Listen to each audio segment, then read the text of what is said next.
So the cavalry's coming, but it could be an American majority, not just Republicans. Here to talk about it is Republican House Leader Kevin McCarthy. Mr. McCarthy, thank you. Appreciate it. Tax day, sorry to do it, but somebody's got to do it. I wanted to talk to you. I'm sure you're thrilled about America being #1 in taxes, but I wanted to ask you something else. You know, you're in touch with Newt Gingrich. I'm in touch with Newt Gingrich.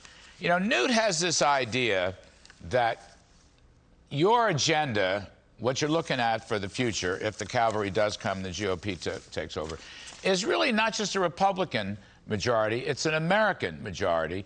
And I'll say it real quick. Independents, anti-left-wing Democrats, Republicans. Let me read you some quick poll numbers, sir, and then we'll get your comment. 59% favor free market capitalism, 16% favor big government socialism.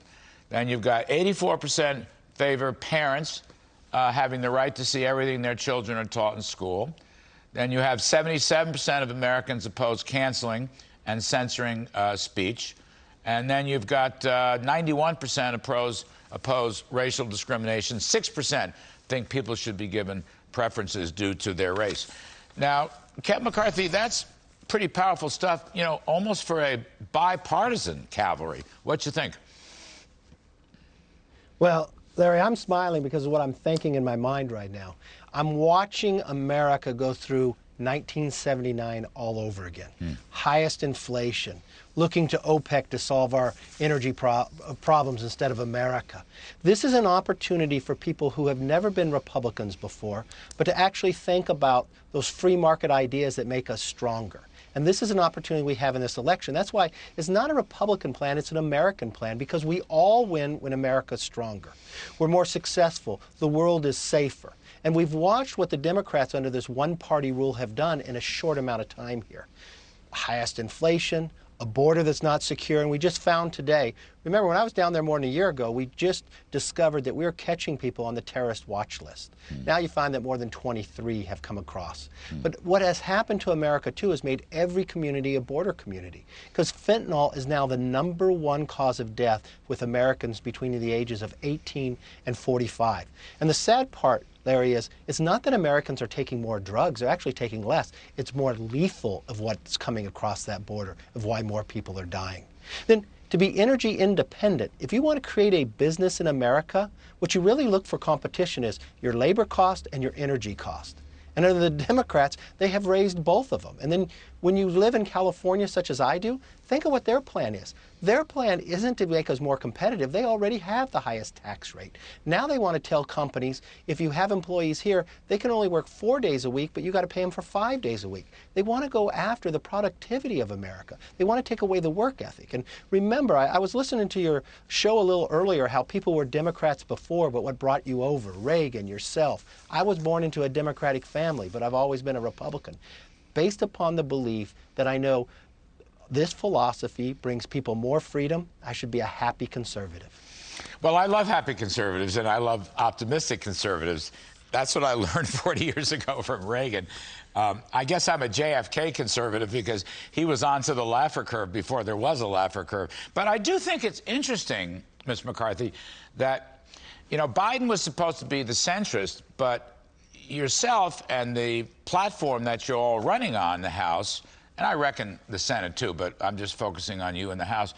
You know, you're the one reaching across the aisle. You're the one talking to independents and Democrats. And that's not something that, you know, the brilliant Washington Beltway pundits were thinking about, let's say 6 months ago or 9 months ago. The game's completely changed.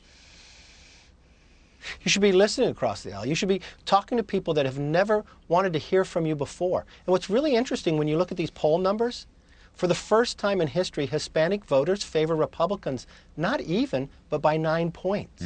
You look at what the policies, what would happen in Virginia and others, right? Parents want to have a say in their kids' education. That's why the Republicans have a Parents' Bill of Rights. Not a Republican Parents' Bill of Rights, but a Parents' Bill of Rights. We know how to become energy independent, create more jobs, but also lower the price of fuel. So the average American, you know what? They got more money in their pocket instead of costing them $5,200. But the interesting part here, too, is look what Steve Rattner said. You know Steve Rattner. He's the advisor to the Obama Treasury Department. He said that $1.9 trillion bill, the American Rescue Plan that the Democrats passed all by themselves, is the extraordinary policy mistake. That's the beginning of the inflation. The Democrats were warned, not just by Republicans, but by Democrats as well. You've done it many times on your own show of what would happen, and now the problems have come up in America simply because they've been in charge.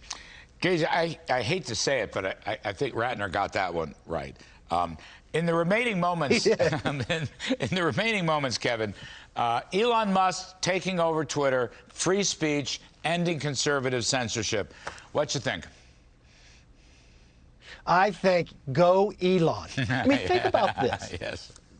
This is a man that only owns two stocks, Twitter and Tesla.